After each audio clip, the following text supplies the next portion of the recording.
He had done everything the way they told him to. From the first day he could remember, the path had been laid out clearly. Work hard. Be respectable. Don't make too much noise. Find a stable job. Start a family. Buy a house. Keep your head down. Be a good citizen. Do the right thing. And so he did. Year after year, he checked the boxes. He made the right choices. He sacrificed when sacrifice was required. He smiled when smiling was expected. And if anyone asked, he would have said his life was a success. On paper, it looked perfect. Steady work. A roof over his head. A marriage that lasted decades. Children who grew up safe and healthy. But late at night, when the house was quiet and no one was watching, there was a different story. In those moments, he felt something he didn't know how to name. It wasn't exactly sadness, and it wasn't exactly regret. It was emptiness. A sense that the life he had built, while solid and respectable, somehow didn't feel like his own. For years, he pushed that thought away. After all, what right did he have to feel dissatisfied? There were people struggling for far less. People who would have been grateful for half of what he had. He had been given every reason to feel content, and yet, there it was again, like a shadow that followed him everywhere. He began to wonder if he had been living on autopilot. He remembered a younger version of himself, the boy who used to daydream about things that didn't fit neatly into the approved life. That boy wanted to travel, to create, to take risks, to feel deeply. But over time, those desires had been put away, folded neatly into the back of a drawer. Life had responsibilities now. There was no room for impractical dreams. Somewhere along the way, he had learned that belonging meant fitting in, and fitting in meant pleasing others. He became skilled at it, reading the room, knowing what people needed from him, giving it without complaint. It won him respect, even admiration. But it also cost him something he couldn't quite measure. There were signs, if he looked back closely enough. The way mornings sometimes felt heavy, not from tiredness, but from a lack of meaning. The way he scrolled through his phone at night, not out of interest, but to avoid the quiet. The way he thought about the past more than the future. The way he could be surrounded by people and still feel alone. It wasn't that his life had been bad. In fact, by most standards, it had been good. But somewhere in the building of that good life, he had stopped building himself. His days were full, but he was absent from them. His smile appeared in family photos, but it felt like it belonged to someone else. The realization didn't come all at once. It arrived in small, subtle moments. Standing in line at the grocery store and wondering how many years he had left. Sitting at his desk and feeling a sudden wave of, "Is this all there is?" Hearing a song from his youth and remembering a version of himself that felt more alive. He started to understand something he'd never been taught. There's a difference between doing the right thing and living the right life. You can follow all the rules and still end up in a place that feels foreign. You can be a good provider, a loving parent, a responsible citizen, and still feel like a stranger in your own story. The emptiness wasn't a sign of failure. It was a signal. It was life's way of saying, "Wake up. You're still here. There's more." But hearing that signal and answering it were two different things. For a long time, he ignored it. It felt safer to stay in the life he knew than to face the unknown. But the signal grew louder, and soon he couldn't pretend not to hear it. That's when the real questioning began. The questioning didn't start as an explosion. It began as a whisper. At first, he thought it was just a passing mood, something brought on by fatigue or the quiet after the children had moved out. But it kept returning, steady and insistent. It asked things he'd never dared to ask himself. Whose life have you been living? When was the last time you felt like yourself? What would you be doing right now if you weren't afraid? For decades, he had been rewarded for doing what was expected. In his family, in his work, in his community, approval came easily if he stayed within the lines. He learned early that people were more comfortable when he agreed, when he didn't challenge the way things were. And so he became agreeable, dependable, predictable, the kind of man others could count on, but who rarely counted on himself. Over time, that approval became addictive. Every smile of approval, Every nod of respect, every "you're such a good man" reinforced the idea that this was the right way to live. But underneath, something small and restless was waiting. He remembered moments from his childhood before the roles and the responsibilities.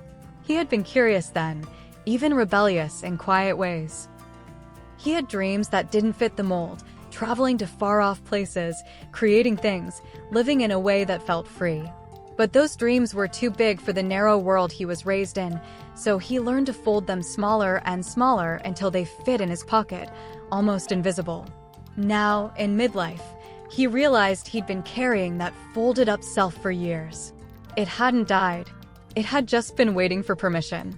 The trouble was, after so many years of silence, his own voice felt foreign. He wasn't sure what he wanted anymore. When he tried to imagine a life shaped around his own desires, his mind went blank. That was the cost of living for others for so long you forget how to live for yourself. There was grief in that realization. Not the loud, messy grief of loss, but the quiet ache of years gone by. He grieved the chances he never took, the parts of himself he abandoned, the joy he postponed for someday that never seemed to come. And yet, alongside the grief, there was a strange kind of relief. At least now he could see the truth. Pretending no longer worked. It struck him that midlife wasn't the decline people made it out to be. It wasn't about losing relevance or running out of time. If anything, it was the opposite, a turning point, a place where the old rules no longer applied. For the first time in his life, he didn't have to prove himself. The children were grown. The career had been built. The house was paid for. What he did now, he could do for himself. The question was, would he? He began to notice how many of his choices were still shaped by an invisible audience. He imagined the opinions of friends, neighbors, even strangers, before making a decision.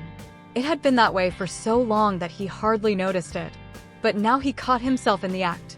And each time, he asked quietly, what if I didn't care what they thought? It was a dangerous question. Dangerous because it hinted at freedom. Dangerous because it made the walls of his carefully constructed life feel less solid. At first, he didn't try to tear those walls down. Instead, he walked along them, studying the bricks, noticing the places where sunlight slipped through. He began to remember what it felt like to do things just for the joy of them, taking a long drive with no destination, picking up a book he actually wanted to read instead of the one he thought he should read. Listening to old songs that brought back the feeling of being 20 and full of possibility. These small acts didn't change his outer life much, but inside, something was shifting. He began to feel less like a role and more like a person. And once you feel that, even for a moment, it's hard to go back. He was beginning to understand. This was not a midlife crisis. It was a midlife awakening. He didn't notice the first real change right away. It wasn't a dramatic moment, no lightning bolt from the sky, no sudden epiphany. It was smaller than that, quieter. One morning, instead of going straight to his usual routine coffee, news, email, he went for a walk. No destination, no phone, just the sound of his steps and the air on his face. The streets were familiar, but the way he felt walking them was different. It was as if the world was speaking in a softer language, one he had almost forgotten how to hear. The rustle of leaves, the distant sound of a train, the way sunlight broke across the tops of buildings, none of it was new, but it felt new to him. When he got home, he realized something strange. That half-hour walk had done more for him than the entire previous week. It wasn't because of exercise or fresh air, though those helped. It was because, for those 30 minutes, he had been present. Not thinking about what he had to do next, not replaying yesterday's conversations, not trying to solve anything. Just being. He thought about how rare that feeling had become.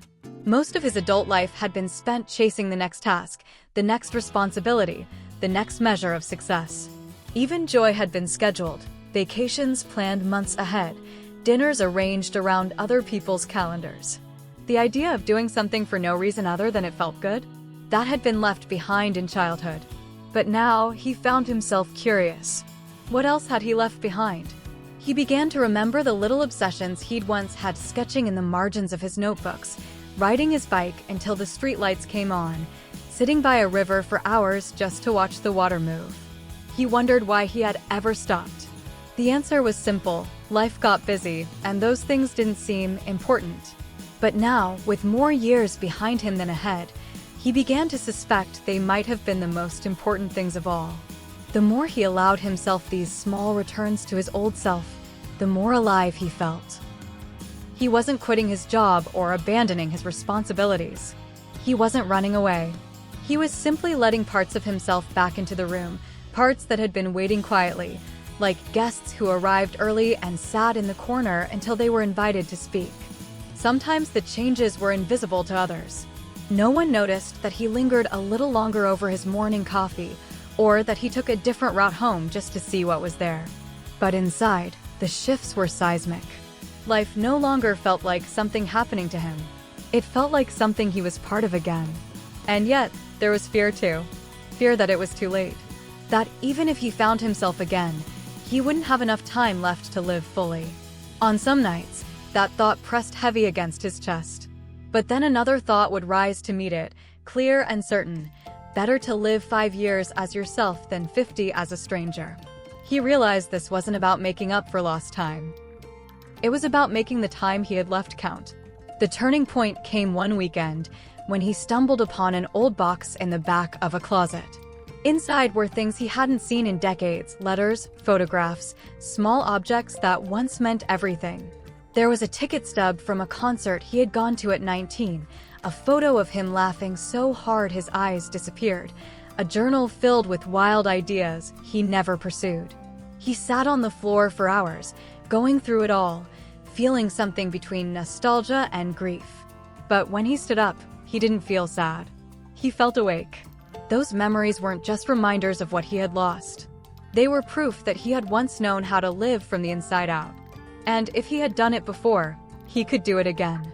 He began to make small, deliberate changes, not to impress anyone, not to follow a trend, but simply because they felt right. Saying no to things that drained him. Saying yes to things that scared him in a good way. Spending more time with people who made him laugh. Letting silence exist without rushing to fill it. Little by little, he was coming home to himself. At first, the changes were subtle enough that most people didn't notice. He still went to work, still showed up for family gatherings, still kept his commitments. From the outside, nothing seemed different. But for him, everything had shifted. He no longer moved through life on autopilot. He was paying attention now, not just to the big moments, but to the spaces in between. He noticed the way the light fell through the kitchen window in the late afternoon, the smell of rain hitting warm pavement, the way laughter felt in his body when it came from deep inside. It was as if the world had been muted for years and someone had quietly turned the volume back up. But with this heightened awareness came a new kind of discomfort. Certain conversations he used to endure politely now felt draining. Certain routines, once automatic, began to feel like obligations he'd agreed to long ago without thinking. He found himself wondering, if this doesn't bring me joy, why am I still doing it? This questioning spilled over into his relationships. Some friendships felt lighter and warmer now that he was showing up as himself, not the version of him who was always agreeable. Other relationships grew tense. Not everyone liked the change. People who had relied on him to always say yes began to notice when he didn't. Some reacted with confusion, others with subtle resentment. He realized, often for the first time, how much of his life had been built on the unspoken agreement that he would not rock the boat. Breaking that agreement was harder than he expected, but there were moments that made it worth it.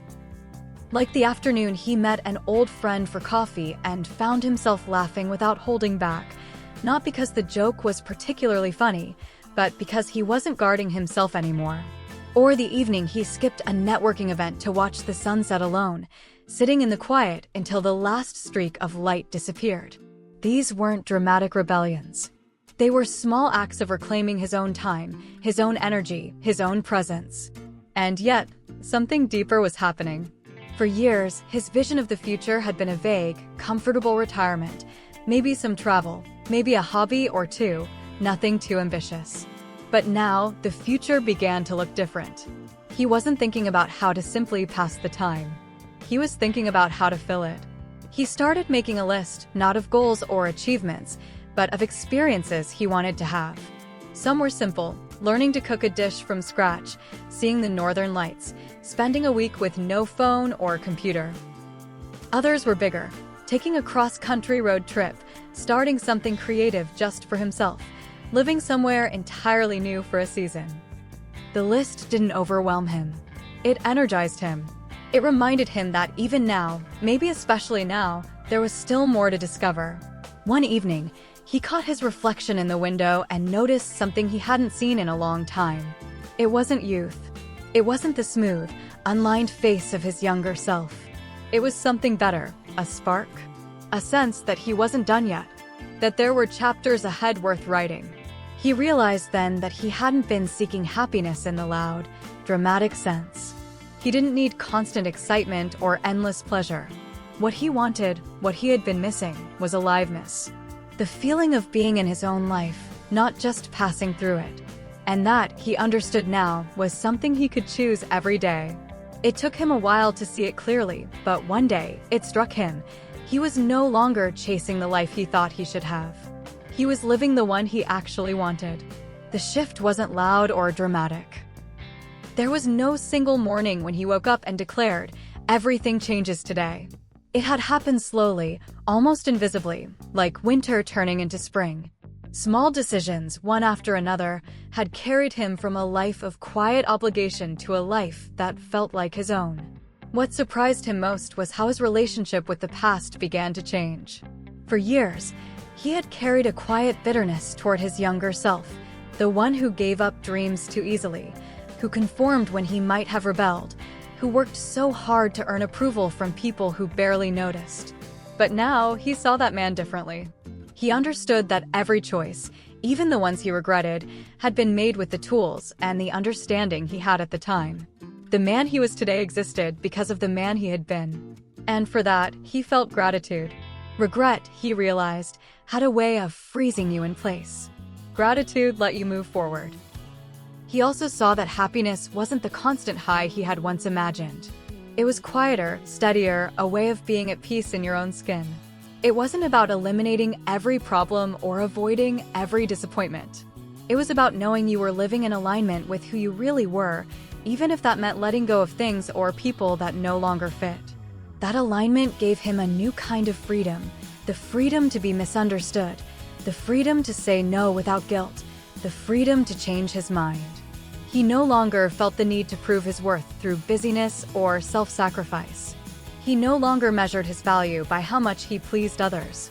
And with that freedom came something unexpected: joy. Not the rare, fleeting kind that arrives only on vacations or special occasions, but the everyday kind, in a good conversation, in the smell of fresh coffee, in the sound of rain on the roof. Joy that was accessible at any moment because it came from within, not from the approval of others. One night, sitting on the porch with a glass of wine, he thought about how much of his life had been spent trying to do the right thing. He didn't regret that; it had given him stability, safety, and love. But he also knew now that right and true weren't always the same. You could live a life that looked right to everyone else and still feel like you'd missed the point. He smiled to himself, not with bitterness, but with the calm certainty of someone who had finally stopped running from his own reflection. The years ahead were fewer than the years behind, but they were his. And he intended to live them in a way that left no doubt. He had been here, he had been himself, and he had been alive.